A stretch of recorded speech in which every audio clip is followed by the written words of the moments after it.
Hi friends, welcome back to my channel Arun academy. Friends, ನಾವು village accountant ಎಕ್ಸಾಮ್ನ expected question ಸೀರೀಸ್ನ ಮಾಡ್ತಾ ಇದ್ವಿ. ಆದರೆ ಸಿಲೆಬಸ್ ಚೇಂಜ್ ಆಗಿದೆ. ನನಗಂತೂ ಈ ಸಿಲೆಬಸ್ ಚೇಂಜ್ ಆಗಿರೋದು ಇಷ್ಟ ಆಗಲಿಲ್ಲ. ರೆವೆನ್ಯೂ ಲಾ ಇನ್ನು 2 ಕ್ಲಾಸ್ ಮಾಡಿದ್ರೆ ಪೂರಾ ಕಂಪ್ಲೀಟ್ ಆಗ್ತಿತ್ತು. 25 ಮಾರ್ಕ್ಸ್ ನಮ್ಮ ವಿಡಿಯೋ ಯಾರು ನೋಡ್ತೀರಾ ಅವರಿಗೆ ಆರಾಮಾಗಿ ಬರ್ತಿತ್ತು. ಹಾಗೆ ಸ್ಟ್ಯಾಟಿಸ್ಟಿಕ್ ಕ್ಲಾಸ್ ಕೂಡ ಚೆನ್ನಾಗಿತ್ತು. ನಾನು ಈ ಪೇಪರ್ 2ನ ಪೂರ್ತಿಯಾಗಿ ಮುಗಿಸ್ಕೊಡ್ತಿದ್ದೆ. ಇರಲಿ, ಈಗೇನು ಮಾಡೋಕ್ಕಾಗಲ್ಲ, ಸಿಲೆಬಸ್ ಚೇಂಜ್ ಆಗಿದೆ. ಗ್ರೂಪ್ ಸಿ ಎಕ್ಸಾಮಿಗೆ ಬರುವಂಥ ಸಿಲೆಬಸ್ನ ವಿಲೇಜ್ ಅಕೌಂಟೆಂಟ್ಗೆ ಕೊಟ್ಟಿದ್ದಾರೆ. ಈ ವಿಲೇಜ್ ಅಕೌಂಟೆಂಟ್ ಎಕ್ಸಾಮ್ನ ಪೇಪರ್ 1 ಅಂದರೆ ಜಿ ಕೆಯಲ್ಲಿರುವ ವಿಷಯಗಳ ಬಗ್ಗೆ ಎಕ್ಸ್ಪೆಕ್ಟೆಡ್ ಕ್ವಶನ್ ಸೀರೀಸ್ನ ಮಾಡ್ತಾ ಇದ್ದೀನಿ. ಇದು ಮೊದಲನೇ ವಿಡಿಯೋ. ಈ ಮೊದಲನೇ ವಿಡಿಯೋದಲ್ಲಿ ಭಾರತ ಸಂವಿಧಾನದ ಬಗ್ಗೆ ತಿಳಿಯೋಣ. ವಿಡಿಯೋನ ಕೊನೆವರೆಗೂ ನೋಡಿ, ಹಾಗೆ ನಮ್ಮ ಚಾನಲ್ನ ಸಬ್ಸ್ಕ್ರೈಬ್ ಮಾಡ್ಕೊಳ್ಳಿ. ಬನ್ನಿ ಕ್ವಶನ್ಗಳನ್ನು ನೋಡೋಣ. ಮೊದಲನೇ ಪ್ರಶ್ನೆ, ಸಂವಿಧಾನದ ರಚನಾ ಸಭೆಯ ಮೊದಲ ಸಭೆ ಯಾವಾಗ ನಡೆಯಿತು? Option A 1947 April 28, option B 1946 December 9, option C 1947 August 14, option D 1948 ಜನವರಿ 27. ಇದಕ್ಕೆ right answer option B 1946 December 9. ನೋಡಿ, ಸಂವಿಧಾನದ ರಚನಾ ಸಭೆಯ ಮೊದಲ ಸಭೆ 1946 ಡಿಸೆಂಬರ್ 9ರಂದು ಸೋಮವಾರ ಬೆಳಗ್ಗೆ 11 ಗಂಟೆಗೆ ದೆಹಲಿಯ ಸೆಂಟ್ರಲ್ ಹಾಲ್ನಲ್ಲಿ ನಡೆಯಿತು. ಈ ಸಭೆ ಹಂಗಾಮಿ ಅಧ್ಯಕ್ಷರಾಗಿ ಸಚ್ಚಿದಾನಂದ ಸಿನ್ಹಾರವರು ಆಯ್ಕೆಯಾದರು. ಈ ಸಂವಿಧಾನ ರಚನಾ ಸಭೆಯ ಮೊದಲ ಸಭೆಯಲ್ಲಿ 211 ಜನ ಸದಸ್ಯರು ಭಾಗವಹಿಸಿದರು. ಈ ಮೊದಲ ಸಭೆ ಸೇರಿದ ದಿನವನ್ನು ಭಾರತದ ರಾಜಕೀಯ ಇತಿಹಾಸದ ದಿನ ಎಂದು ಕರೆಯುತ್ತಾರೆ.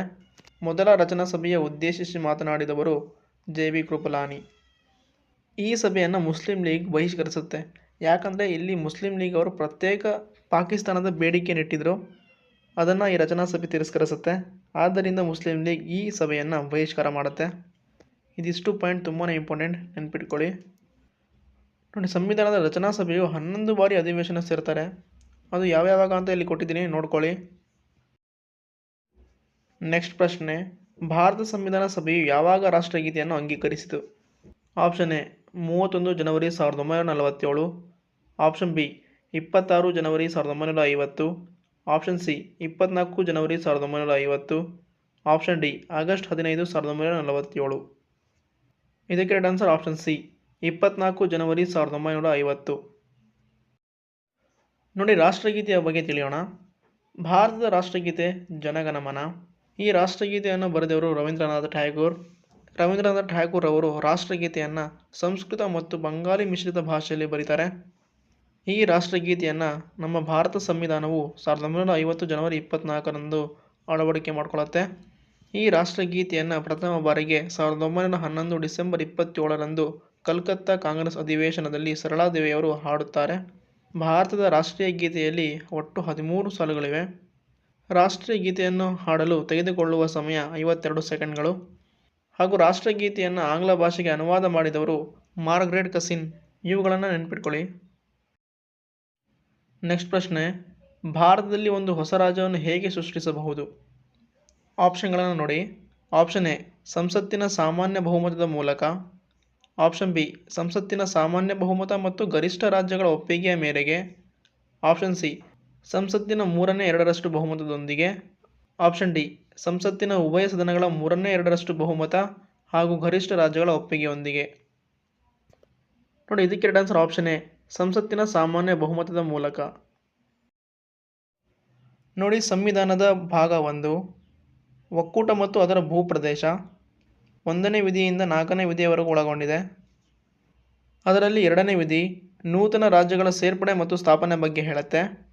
ಹಾಗೂ 3ನೇ ವಿಧಿ ಹೊಸ ರಾಜ್ಯದ ರಚನೆ, ಅವುಗಳ ಗಡಿ, ಭೂಪ್ರದೇಶ ಹಾಗೂ ಹೆಸರು ಬದಲಾವಣೆ ಬಗ್ಗೆ ತಿಳಿಸುತ್ತೆ.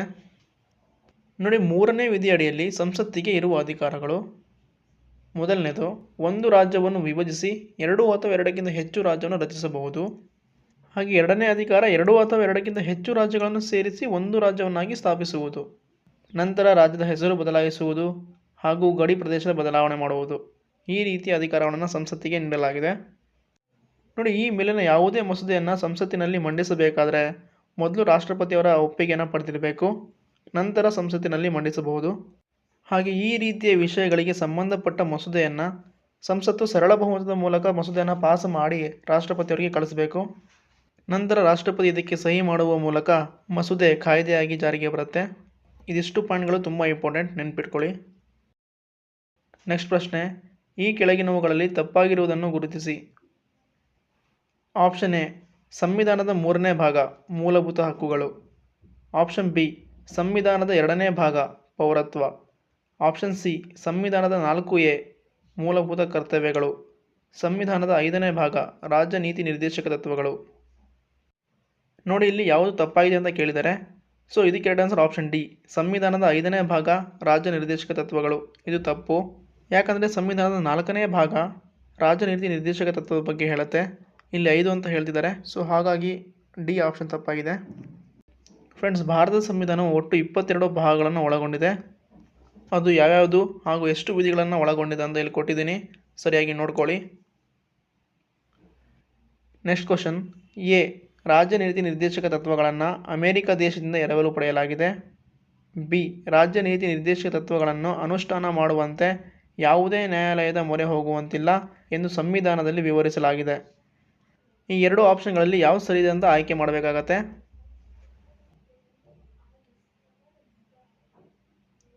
ನೋಡಿ, ರಾಜ್ಯ ನೀತಿ ನಿರ್ದೇಶಕ ತತ್ವಗಳನ್ನು ಐರಿಷ್ ಅಥವಾ ಐರ್ಲೆಂಡ್ ಸಂವಿಧಾನದಿಂದ ಎರವಲು ಪಡೆಯಲಾಗಿದೆ.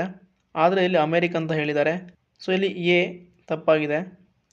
ನೆಕ್ಸ್ಟ್ ಬಿ ನೋಡಿ, ರಾಜ್ಯ ನೀತಿ ನಿರ್ದೇಶಕ ತತ್ವಗಳನ್ನು ಅನುಷ್ಠಾನ ಮಾಡುವಂತೆ ಯಾವುದೇ ನ್ಯಾಯಾಲಯದ ಮೊರೆ ಹೋಗುವಂತಿಲ್ಲ ಎಂದು ಸಂವಿಧಾನದಲ್ಲಿ ವಿವರಿಸಲಾಗಿದೆ. ಹೌದು, ಇದು ಸರಿ ಇದೆ. ಸೊ ಇಲ್ಲಿ ಸರಿಯಾದ ಉತ್ತರ ಆಪ್ಷನ್ ಬಿ, ಬಿ ಸರಿ. ನೋಡಿ, ರಾಜ್ಯ ನೀತಿ ನಿರ್ದೇಶಕ ತತ್ವಗಳನ್ನು DPSP ಅಂತ ಕರೀತಾರೆ. DPSP ಅಂದರೆ ಡೈರೆಕ್ಟಿವ್ ಪ್ರಿನ್ಸಿಪಲ್ ಸ್ಟೇಟ್ ಪಾಲಿಸಿ. ಇದು ಭಾರತ ಸಂವಿಧಾನದ 4ನೇ ಭಾಗ ಹಾಗೂ 36ನೇ ವಿಧಿಯಿಂದ 51ನೇ ವಿಧಿಯವರೆಗೂ ಒಳಗೊಂಡಿದೆ. ಈ ಪಾಯಿಂಟ್ಗಳನ್ನು ನೆನ್ಪಿಟ್ಕೊಳ್ಳಿ. ನೆಕ್ಸ್ಟ್ ಪ್ರಶ್ನೆ, ಕೆಳಗಿನವುಗಳಲ್ಲಿ ಯಾವ ಹೇಳಿಕೆ ಸರಿಯಾಗಿದೆ? ಆಪ್ಷನ್ ಎ, ರಾಷ್ಟ್ರಾಧ್ಯಕ್ಷರ ವಿರುದ್ಧ ಸಿದ್ಧಪಡಿಸಲಾದ ಆರೋಪದ ಪಟ್ಟಿಯನ್ನು ಸದನದ ಒಟ್ಟು ಸದಸ್ಯರ ಪೈಕಿ 1/4 ಸದಸ್ಯರ ಸಹಿಯನ್ನು ಒಳಗೊಂಡಿರಬೇಕು. ಆಪ್ಷನ್ ಬಿ, ರಾಷ್ಟ್ರಪತಿಯವರು ತಮ್ಮ ರಾಜೀನಾಮೆಯನ್ನು ಸರ್ವೋಚ್ಚ ನ್ಯಾಯಾಲಯದ ನ್ಯಾಯಮೂರ್ತಿಗೆ ಸಲ್ಲಿಸಬೇಕು. ಆಪ್ಷನ್ ಸಿ, ರಾಷ್ಟ್ರಪತಿಗಳು ಹಣಕಾಸು ಮಸೂದೆಗೆ ಸಂಬಂಧಿಸಿದಂತೆ ಜಂಟಿ ಅಧಿವೇಶನವನ್ನು 108ನೇ ವಿಧಿಯ ಪ್ರಕಾರ ಕರೆಯುವ ಅಧಿಕಾರವನ್ನು ಹೊಂದಿದ್ದಾರೆ. ಆಪ್ಷನ್ ಡಿ, ಮೇಲಿನ ಎಲ್ಲವೂ ಸರಿ. ನೋಡಿ, ಇಲ್ಲಿ ಕೆಳಗಿನ ಯಾವುದು ಸರಿಯಾಗಿದೆ ಅಂತ ಕೇಳಿದ್ದಾರೆ.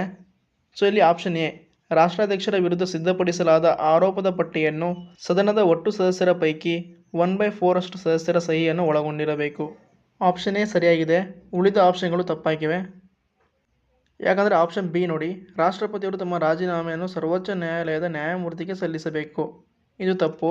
ರಾಷ್ಟ್ರಪತಿಗಳು ತಮ್ಮ ರಾಜೀನಾಮೆಯನ್ನು ಉಪರಾಷ್ಟ್ರಪತಿಗೆ ನೀಡಬೇಕು. ನೆಕ್ಸ್ಟ್ ಆಪ್ಷನ್ ಸಿ ನೋಡಿ, ರಾಷ್ಟ್ರಪತಿಗಳು ಹಣಕಾಸು ಮಸೂದೆಗೆ ಸಂಬಂಧಿಸಿದಂತೆ ಜಂಟಿ ಸಭೆಯನ್ನು 108ನೇ ವಿಧಿಯ ಪ್ರಕಾರ ಕರೆಯುವ ಅಧಿಕಾರವನ್ನು ಹೊಂದಿದ್ದಾರೆ. ಇದು ತಪ್ಪು. ಯಾಕಂದರೆ ಸಂವಿಧಾನದ 108ನೇ ವಿಧಿಯ ಪ್ರಕಾರ ರಾಷ್ಟ್ರಪತಿಗಳು ಜಂಟಿ ಅಧಿವೇಶನ ಕರೀತಾರೆ. ಆದರೆ ರಾಷ್ಟ್ರಪತಿಗಳು ಹಣಕಾಸು ಮಸೂದೆ, ಸಂವಿಧಾನ ತಿದ್ದುಪಡಿ ಮಸೂದೆ ಮತ್ತು ಆಯವ್ಯಯದ ಮಸೂದೆಗಳ ಮೇಲೆ ಜಂಟಿ ಅಧಿವೇಶನ ಕರೆಯಲು ಬರುವುದಿಲ್ಲ. ಹಾಗಾಗಿ ಇಲ್ಲಿ ಸಿ ಕೂಡ ತಪ್ಪಾಗುತ್ತೆ.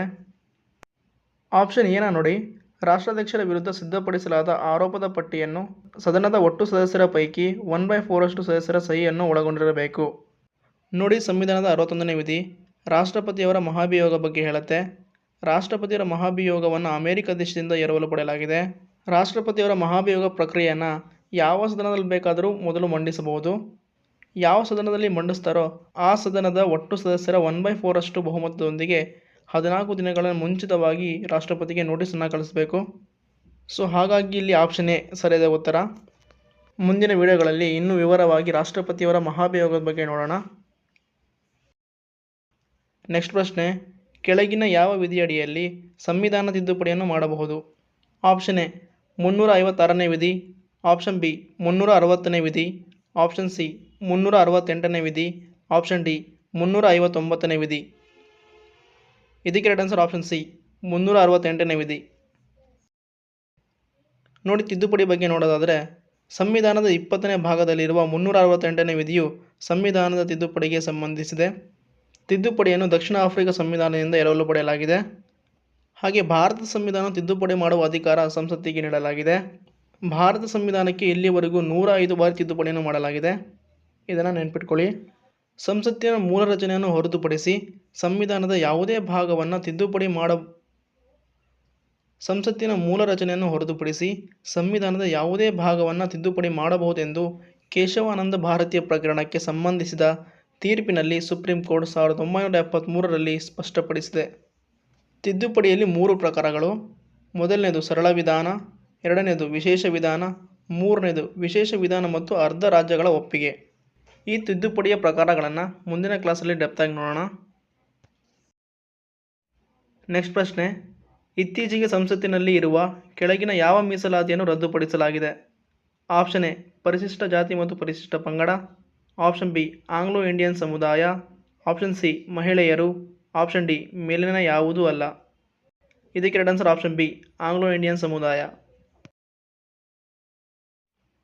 ನೋಡಿ, ಭಾರತ ಸಂವಿಧಾನದ 331ನೇ ವಿಧಿಯ ಪ್ರಕಾರ ಲೋಕಸಭೆಯಲ್ಲಿ 2 ಆಂಗ್ಲೋ ಇಂಡಿಯನ್ನರ ನೇಮಕ ಹಾಗೂ 333ನೇ ವಿಧಿಯ ಪ್ರಕಾರ ರಾಜ್ಯ ವಿಧಾನಸಭೆಗಳಲ್ಲಿ ಆಂಗ್ಲೋ ಇಂಡಿಯನ್ ಸಮುದಾಯಕ್ಕೆ ಪ್ರಾತಿನಿಧ್ಯವನ್ನು ನೀಡಲಾಗಿದೆ. ನೋಡಿ, ಲೋಕಸಭೆಯಲ್ಲಿ 2 ಆಂಗ್ಲೋ ಇಂಡಿಯನನ್ನು ರಾಷ್ಟ್ರಪತಿಯವರು ನೇಮಕ ಮಾಡ್ತಿದ್ರು. ಹಾಗೆ ರಾಜ್ಯ ವಿಧಾನಸಭೆಗಳಲ್ಲಿ 1 ಆಂಗ್ಲೋ ಇಂಡಿಯನನ್ನು ರಾಜ್ಯಪಾಲರು ನೇಮಕ ಮಾಡ್ತಿದ್ರು. ಈ ಆಂಗ್ಲೋ ಇಂಡಿಯನ್ ಪ್ರಾತಿನಿಧ್ಯವನ್ನು ಸಂವಿಧಾನದ 104ನೇ ತಿದ್ದುಪಡಿಯ ಮೂಲಕ 2019ರಲ್ಲಿ ಇದನ್ನು ರದ್ದುಪಡಿಸ್ತಾರೆ. ಇದಿಷ್ಟು ಪಾಯಿಂಟ್ಗಳನ್ನು ನೆನಪಿಟ್ಕೊಳ್ಳಿ. ನೆಕ್ಸ್ಟ್ ಪ್ರಶ್ನೆ, ಆಸ್ತಿಯ ಹಕ್ಕನ್ನು ಮೂಲಭೂತ ಹಕ್ಕಿನಿಂದ ತೆಗೆದುಹಾಕಲಾದ ವರ್ಷ ಯಾವುದು? Option A 1959, option B 1989, option C 1979, option D 1969. ಇದಕ್ಕೆ ಆನ್ಸರ್ನ ನೀವು ಕಮೆಂಟ್ ಮಾಡಿ. ಸರಿ ಇದ್ದರೆ ನಾನು ನಿಮಗೆ ರಿಪ್ಲೈ ಕೊಡ್ತೀನಿ. ಸಿಲೆಬಸ್ ಚೇಂಜ್ ಆಗಿರೋದು ಯಾರಿಗೆಲ್ಲ ಇಷ್ಟ ಆಯಿತು, ಇಷ್ಟ ಆಗಿಲ್ಲ ಅಂತ ಕಮೆಂಟ್ ಮಾಡಿ. ಸೊ ವಿಲೇಜ್ ಅಕೌಂಟೆಂಟ್ಗೆ ಅಪ್ಲೈ ಮಾಡೋ ದಿನಾಂಕ 4/3/2024. ಸೊ ಎಲ್ಲರೂ ಅಪ್ಲೈ ಮಾಡಿ. ಲಾಸ್ಟಿಗೆ ಯಾರು ಅಪ್ಲೈ ಮಾಡಿಬಿಡಿ, ಸರ್ವರ್ ತುಂಬ ಬ್ಯುಸಿ ಇರುತ್ತೆ. ಸೊ ಬೇಗನೆ ಅಪ್ಲೈ ಮಾಡಿ. ಹಾಗೆ ಈ ವಿಡಿಯೋ ನಿಮಗೆ ಇಷ್ಟ ಆಗಿದರೆ ಲೈಕ್, ಶೇರ್, ಸಬ್ಸ್ಕ್ರೈಬ್ ಮಾಡಿ. Thank you.